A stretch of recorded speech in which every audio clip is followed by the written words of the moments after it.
お前は上からの指示を何だと思っているんだ。帰ろうとした俺に向かって上司が怒鳴った。フロアの時が止まった。みんな俺たちに注目している。鋭い目つきでこちらを睨んだまま、上司は出口を指さした。もういい。残業しない非常識野郎はクビだ。明日から来なくていい。残業しないのは非常識。そんなの初耳だ。つくづく考え方がおかしい。だけど、ある意味好都合だった。カバンを抱え直した俺は上司に向かって了解ですと答えた。俺の名前は水木、30歳。都内で働いていたのだけれど、事情があって田舎に帰ってきた。事情というのは病気で母が倒れたこと。高齢の父だけでは介護が難しい。どうしてもと両親から頭を下げられたら、一人息子の俺は断れなかった。U ターンするにあたって会社を辞めた俺は中途採用枠で再就職することにした。そうして入社したのが今の職場。社員80名ほどの商社で、地元ではそれなりの規模だ。給与は少し下がったけれど、実家から近いし、社屋は綺麗だし、福利厚生も申し分ない。ただ、一つ大きな問題があった。定時に帰りづらい雰囲気が社内に蔓延していたことだ。俺は帰ったら父と分担して家事と介護をしなければならない。残業などしていられないのだ。定時になったら退社する。そんな当然の習慣を根付かせるため、俺は改革に乗り出した。と言っても大それたことをしたわけじゃなかった。同僚たちへの働きかけが中心だ。限られた時間で作業を終わらせて、みんなで定時に帰りましょう。そう呼びかけた。俺の行動はおおむね好意的に受け止められていたと思う。実践してくれる仲間もいた。真っ向から反対して妨害までしてきたのは上司の武田部長くらいのものだった。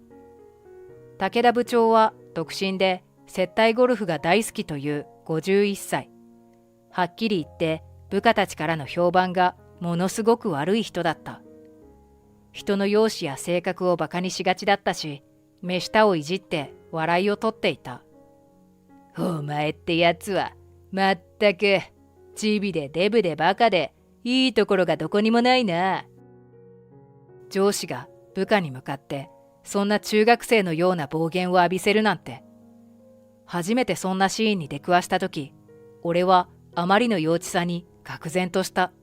子供じみた真似をする上司が武田部長だけだと知った時は大いにほっとした。そんな部長に周りの部下たちが返していたのは冷たい視線かご機嫌取りの愛想笑い。目下をいじると職場が和むと勘違いしている部長のことをみんな迷惑がっていた。俺が定時で帰るのを最初に目にした時の武田部長の反応は今でも忘れられない。彼はとんでもないものを見てしまったと言わんばかりの表情で、はあ？帰る？まだ5時なのに？仲間はみんな働いているのに？そう言ってしきりと首をかしげていた。もし俺が仕事を片付けていなかったなら、そんな顔をされても仕方ない。だけど違った。俺は自分がするべきことをすべてきっちり終わらせていた。時間が許せば同僚が抱えている作業の手伝いだってしただろう。でも定時だった。仕事を終わらせた社員が帰ることに驚くなんて、正直どうかしていると思った。翌日から俺に対する武田部長の妨害行為が始まった。定時近くになって俺が帰る準備を始めると、今だとばかりに仕事を振ってくる。就業時刻の5分前に書類の作成を命じられたときはげんなりした。俺はすぐに抗議した。部長、私は時間内に自分の仕事は終わらせて定時に帰るようにしています。ですから就業時間ギリギリに作業を命じるのはもうやめてください。お願いですから、どうか次からは余裕を持って指示してください。なんだと？俺がわざと定時の直前に仕事を命じたとでも言いたいのか？そんなわけないだろ。このタイミングでしか指示できなかったからそうしただけだ。疑っているわけではありませんが、とにかくよろしくお願いします。無理だ。納期の関係だったり、客の都合だったり、いろいろあるんだよ。部下の事情は後回しにされて当然だろうが、それくらいのこともわからんのか。管理職なら部下の都合まで計算に入れて仕事をしてください。そんな言葉が喉まで出かかって飲み込むのにかなり苦労した。武田部長は沸点が低い。ここで思ったことを口にしたら激しい口論になる。せっかく条件のいい会社に入れたのに、上司と揉めて居づらくなるなんてごめんだった。その後、武田部長は俺に協調性がないといった的外れな内容の説教をしてきた。みんなしているから自分も残業する。部長にとってはそれが協調するということらしい。向こうが言葉を尽くせば尽くすほどこちらとの間の溝は広がっていく。そんな気がした。やがて武田部長と俺との対立は次第に激化していった。仕事を済ませて早々と帰る俺に部長はあれこれ嫌味を言った。あいつは戦力にならん。新人のくせに何を考えているんだか。かわいそうに出世の目はないぞ。間違いない。あんなやつに重要な仕事は任せられんからな。俺が定時退社にこだわる理由は親の介護があるから。そのことを話せばもしかしたら嫌がらせはやんだかもしれない。だけど今更だった。それに俺は介護のことがなくても定時で帰りたかった。社員がプライベートを大切にした方が残業するよりずっと会社のためになるからだ。武田部長と何度目かの言い合いになったある日、俺はそのあたりのことを強く主張した。無駄な残業は会社の体力を奪います。余計な賃金を支払わなければならないからです。それよりも社員が単位時間あたりの労働生産性を高める方がずっといいはずです。何が労働生産性だ。若造が知ったような口を聞くな。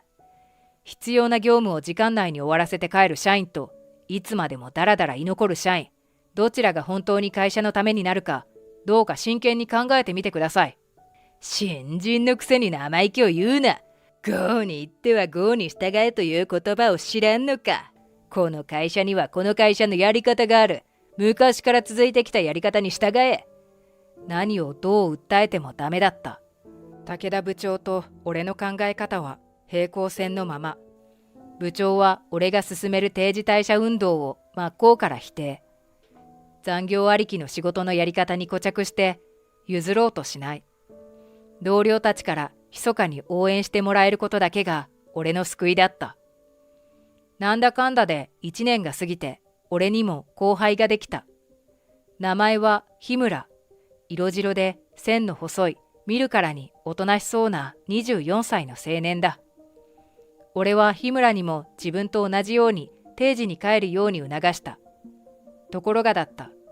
日村は帰らない。しかも俺が帰ろうとするタイミングで確認すべき書類を出す。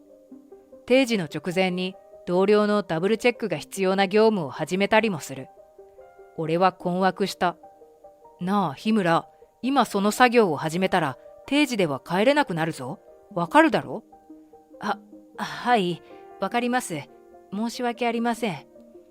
この前も俺がパソコンの電源を落とす直前になって確認が必要なメールを送ってきたよな。最後の行に確認も返信も明日で大丈夫ですとは書いてあったけどさ。はい、本当に申し訳ありません。日村は小さくなって謝るばかり。彼は俺から何度注意されても同じことを繰り返した。就業時間ギリギリになってアクションを起こすのはやめてくれ。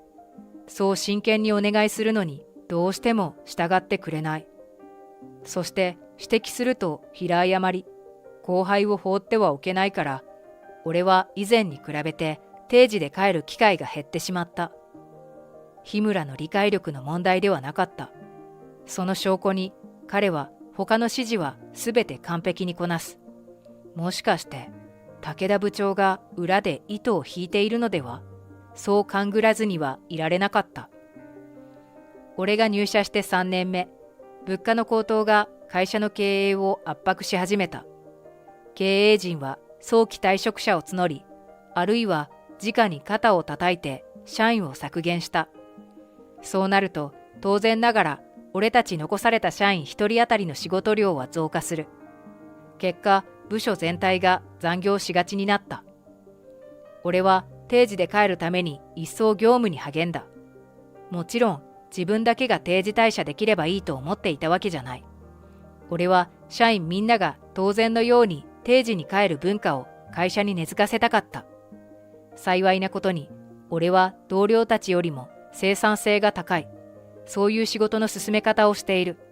俺はそのノウハウをみんなと共有した。独り占めする意味なんてどこにもないからだ。ただ結果を出すだけじゃない。効率的に働こう。そして定時に帰ってそれぞれのプライベートを充実させよう。そうすればきっと会社の業績だって上向くはずだ。賛同してくれる社員は多かった。真っ向から異を唱えたのは武田部長だけ。彼に言わせると、俺は仕事というものを舐めているそうだ。何が効率的に働こうだ。仕事っていうのはな、額に汗して泥だらけになって無我夢中で取り組むことにこそ意味があるんだ。それにな、この中には残業したい者だっているんだ。そういう社員の意欲まで削ぐんじゃない。確かにいろいろな事情があってできるだけ残業したいという人もいるかもしれません。そういう人たちにまで定時に帰れとは言いません。ただ大半の社員は、ごちゃごちゃ言うな。どうしてお前はそういちいち反抗的なんだ。武田部長は俺とまともに議論しようとしなかった。それまで何度も言い合いをしていたからうんざりしていたのだと思う。俺も暴言を吐かれるたびに嫌な気持ちになったし、部署の雰囲気も悪くなっていった。追い打ちをかけるように後輩の日村が前にも増して俺の足を引っ張るようになった。仕事の処理能力は高いのに、なぜかいつまで経っても俺からの指示にだけ従えない。定時ギリギリになってアクションを起こすなという例のあれだ。さすがに変だと思って、ある休日、俺は個人的に日村と会って話をした。呼び出したカフェでコーヒーカップを見つめたまま動かない日村。問いかけると彼は目に涙をためて俺に謝罪してきた。水木先輩、申し訳ありません。僕、武田部長に逆らえなくて。予想した通りだった。今まで日村は武田部長の指示で俺の定時退社を妨害していたらしい。上司としてあるまじき振る舞いだ。俺はこみ上げる怒りに体が震えるのを感じた。日村は平謝り、とても責められなかった。立場が逆なら俺も同じことをしただろう。新入社員が部長からの指示に逆らうなんて難しい。日村のように気弱ならなおさらだ。彼もまた被害者。俺は日村を慰め、こっそり味方についてほしいとお願いした。今後も武田部長の指示に従っていい。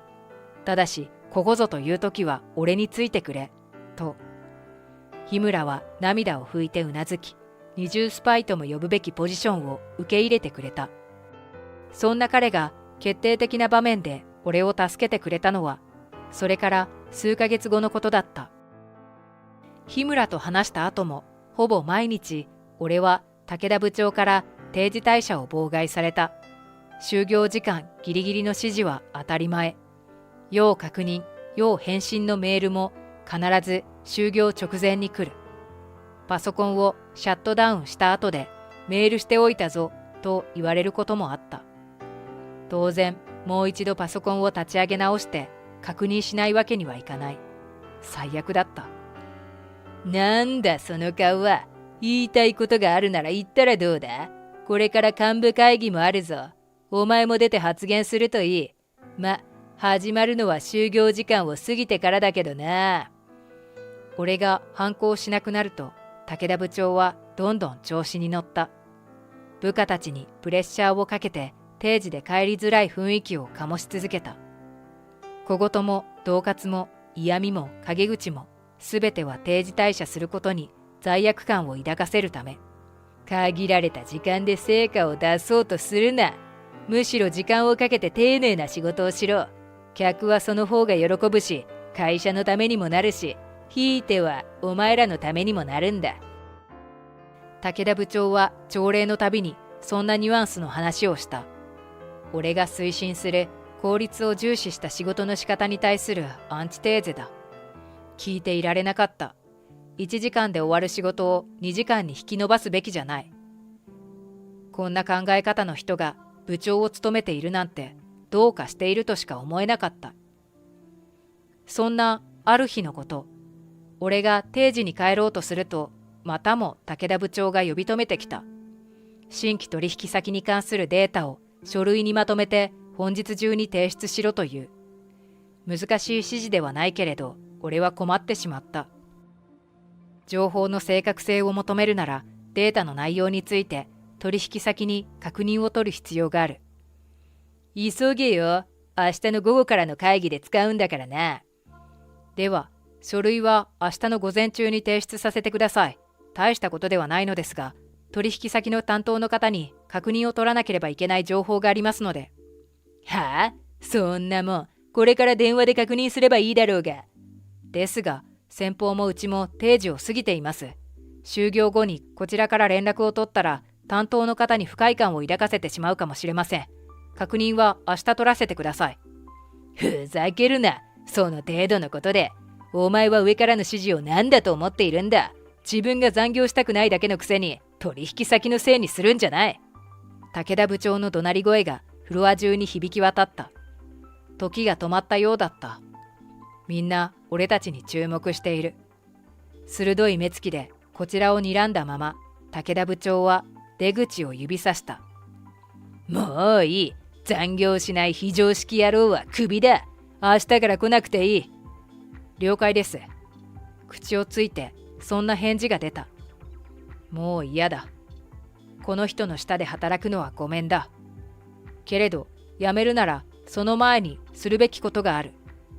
会社を出た俺はその足でまっすぐある場所へ向かった。翌日、俺は朝から会社に呼び出された。総務に事情を話して有給を消化しようと思っていた矢先だった。求められるまま出社すると、そこには小さくなった武田部長の姿が。部長の前で憤懣やる方ないといった表情で腕組みをしているのは社長だった。さらにそんな社長の隣には見慣れない壮年の男性が。昨日会った労基の職員だった。そう、俺は昨日労働基準監督署を訪ねて部長からのクビ宣告について相談したのだ。俺を呼び寄せた労基の職員は社長の前でクビは無効だと改めて説明してくれた。一階の部長に部下のクビを切る権限などない。俺はついでに定時退社をたびたび妨害されていたことにも触れた。すると部長は、していません。部下の退社を邪魔するなんてありえません。妨害の意図を否定した。すっかり保身に走ってしまっている。けれど嘘を突き通すことはできなかった。成り行きを見守っていた日村が手を挙げたからだ。それは嘘です。部長は僕に水木先輩の退社を妨害しろと命じました。本当です。証拠もあります。何度目かに指示を受けた時に録音しましたから。その時の武田部長の慌てようと言ったらなかった。顔面蒼白、身振り手振りを交えてなんとか取り繕おうと必死な様子。最後には社長から見苦しいと一喝されてどこかへ連行されてしまった。翌日、会社から武田部長の姿が消えた。いたたまれなくなって辞めてしまったらしい。引き継ぎもせず、後のことは部下に丸投げして退職。なんて大人げなくて格好悪い人だろう。そんな部長がいなくなったことで、社内には定時ですんなり帰れる雰囲気が出来上がった。プライベートの充実は仕事のクオリティと直結している。社員一人一人の能率は上がり、会社全体の業績もアップした。今では日村もしっかり定時に帰っている。同僚たちの笑顔も増えて喜ばしい限りだ。これからも働きやすい会社であり続けるよう、俺はみんなと努力し続けようと思う。